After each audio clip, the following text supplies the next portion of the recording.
That piece of paper you got on graduation day isn't a diploma, it's a receipt. The proof of purchase for the most expensive product you were ever forced to buy, sold to you when you were 17 years old with a government-backed guarantee. We were told it was an investment in ourselves, that the $30,000 of good debt attached was a stepping stone. But while we were studying for exams, the world our parents knew vanished. Their wages grew. Ours have been stagnant for 40 years. Their starter homes were affordable. Our cost of entry is up 400%. The total bill for our generation's mandatory investment has now surpassed $1.7 trillion. You have to understand, this isn't a bug. The system isn't broken. It's working exactly as designed. And that debt isn't just a number. It's a tool. But the loan itself isn't even the most effective part of the trap. What they did to make it inescapable is, this trap wasn't built overnight. It was assembled piece by piece over 40 years while our parents were building the lives we were told we could have. They entered a world where a summer job could cover a year's tuition at a state school. They bought houses on a single income, supported by unions that fought for pensions and cost of living adjustments.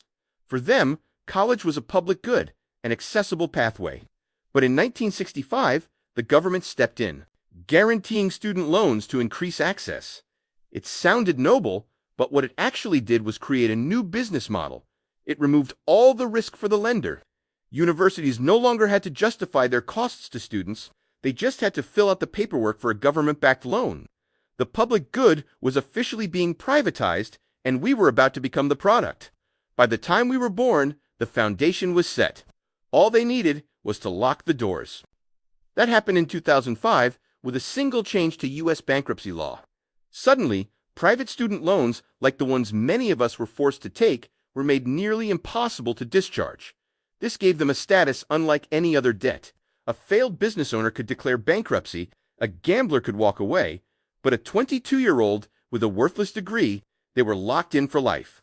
We walked out of college holding our diplomas and entered an economy of stagnant wages and skyrocketing rent, armed with advice from a generation that never had to play this game. You're not losing because you're lazy. You're losing because no one taught you the real rules. The system was now perfect, a mandatory entry fee for a middle-class life financed by a permanent, inescapable debt, sold to the first generation in modern history to be poorer than their parents.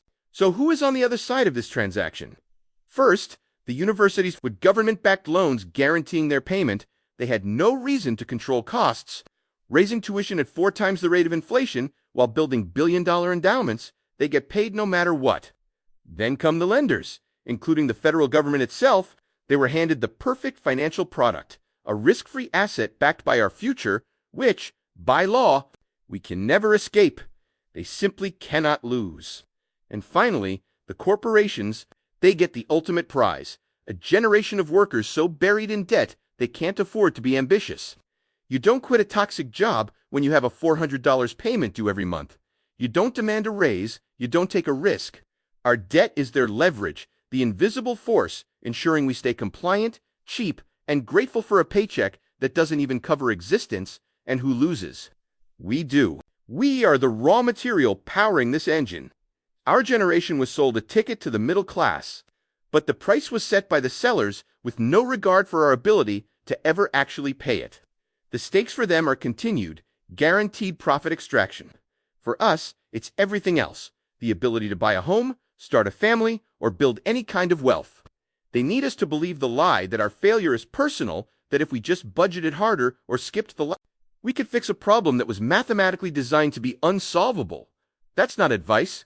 That's a trap, meant to keep us blaming ourselves. But the real mechanism isn't in your spending habits. It's in the interest calculation itself, a feature that ensures the balance can grow faster than a median salary can ever shrink it.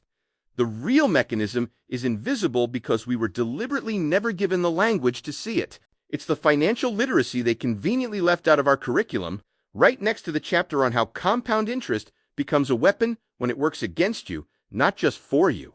We were taught trigonometry, but not how an interest rate on an amortized loan actually functions over decades.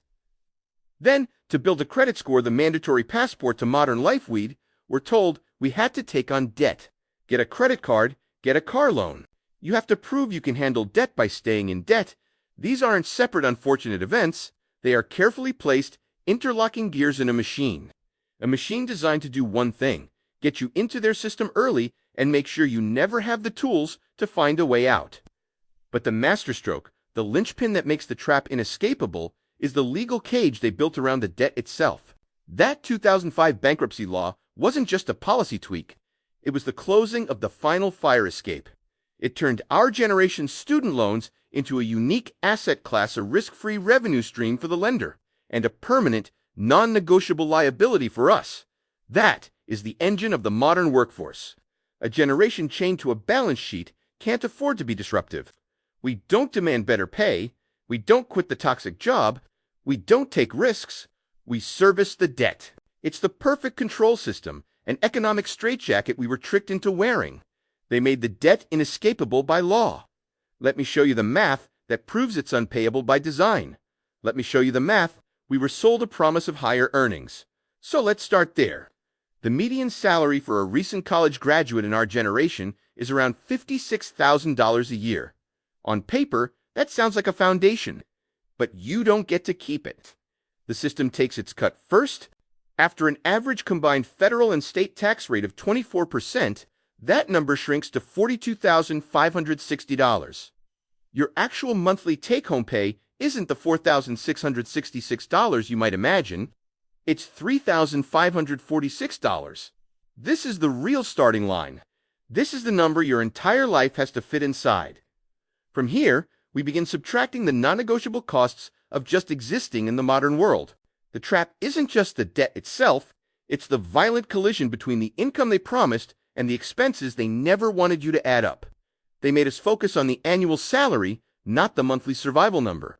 Now, let's pay the bills the system mandates. The average rent for a one-bedroom apartment, not in a luxury high-rise but a basic unit, is now $1,800. We're already down to $1,746. Next, that manageable? Student loan payment you were told not to worry about. Let's be conservative and call it $400 a month for the standard $30,000 debt. We're left with $1,346. But you have to stay alive and connected to work. So let's add an average healthcare premium of $300. Now we have $1,046. A phone and internet to apply for the next job. That's another $150.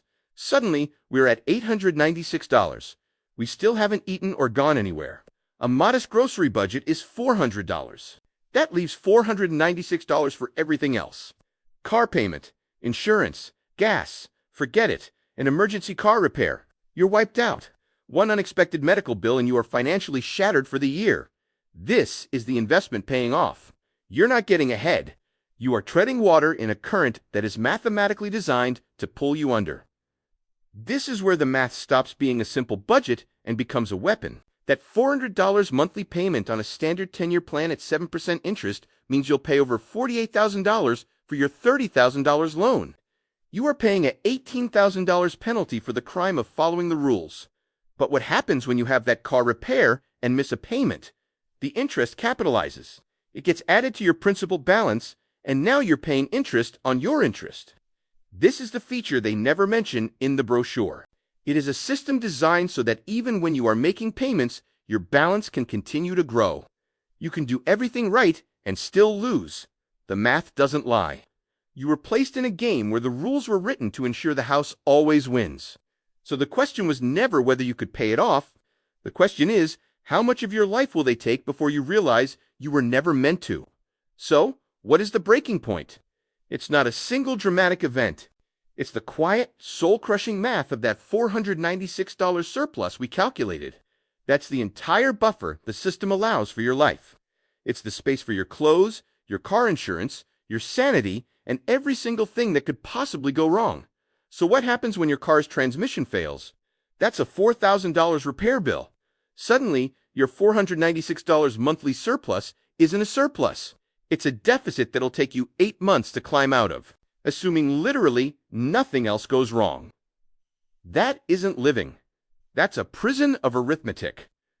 The breaking point is the mathematical certainty that you cannot absorb a single emergency without going under. It is the cold, quiet realization that the safe path they sold us was designed with a margin of error so thin that life itself is guaranteed to trip you up. This is where the trap tightens. When you can't afford that $4,000 repair and your $400 student loan payment in the same month, you're forced to choose. You tell the lender you need help, and they offer you forbearance, a temporary pause. It sounds like help, but it's a weapon. During that pause, the 7% interest doesn't stop accruing. It builds up, and at the end of the forbearance period, that unpaid interest is capitalized added directly to your principal balance. Your $30,000 loan is now a $31,500 loan. You are now paying 7% interest on a bigger number. You asked for help, and in return, they locked your chains tighter. The system isn't broken. It's working exactly as designed, with mechanisms that ensure that the moment you fall behind, you fall further and faster. Someone is profiting from this exact outcome. This is the moment the self-blame shatters. The years of anxiety, the feeling of personal failure evaporates and is replaced by a cold, hard clarity. You're not stupid. You're not lazy. You were cheated.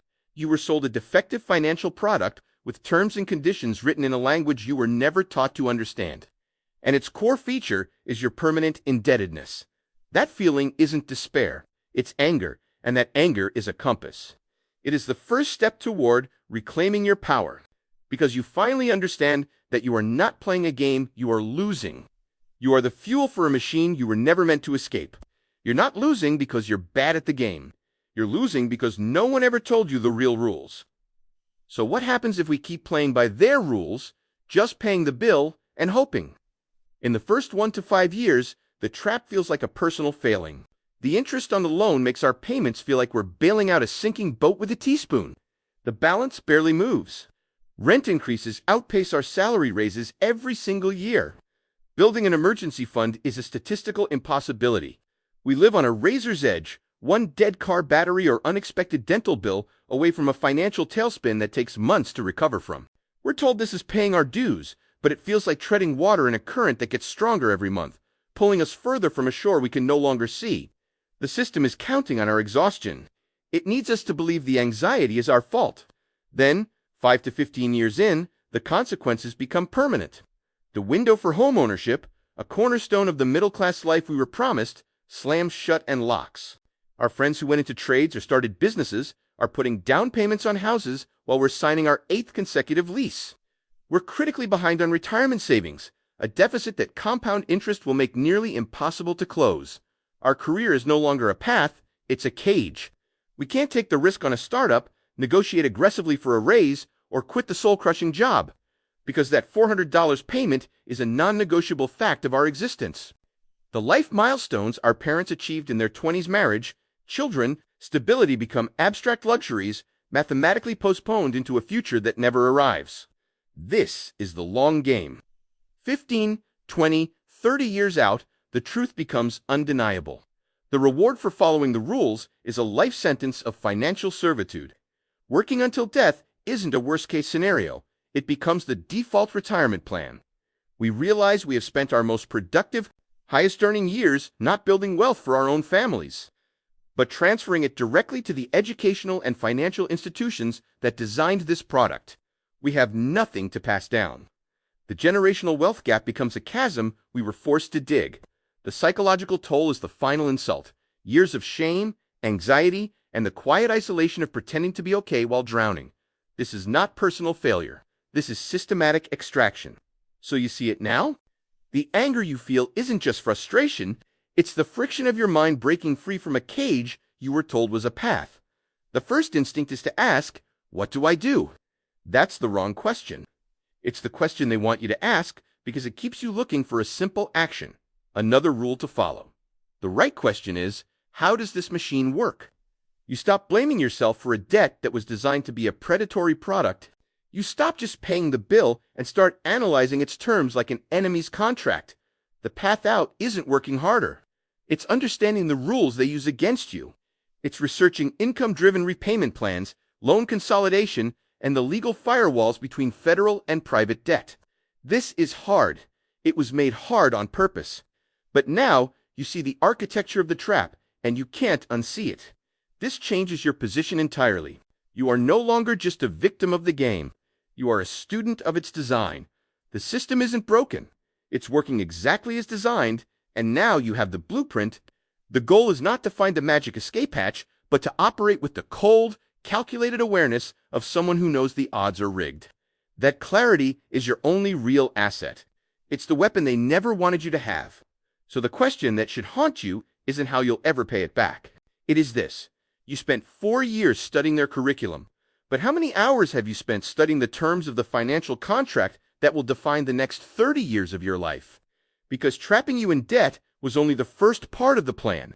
The reason you can't pay it off isn't just the loan, it's that the paycheck they promised you is a lie too.